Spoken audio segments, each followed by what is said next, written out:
Good morning, people. Welcome to my channel, Learn With Me. Good morning.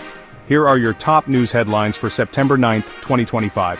It's a tense day in Ukraine, where Russia has unleashed its biggest aerial attack since the war began. Imagine over 800 drones and a dozen missiles raining down. Kyiv was hit hard, and tragically, 4 lives were lost, including a 3-month-old baby.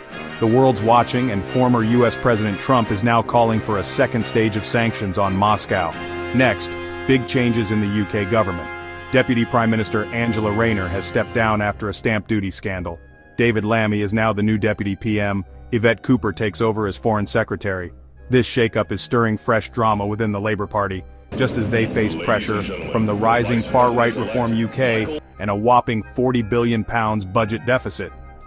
Now let's zoom into India and the world.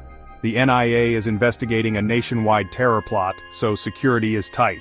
On the economic front, India and the EU are making solid progress on a new trade deal.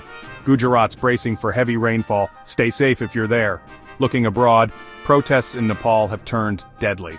Meanwhile, China's President Xi is attending the BRICS summit, but PM Modi's sending a representative instead.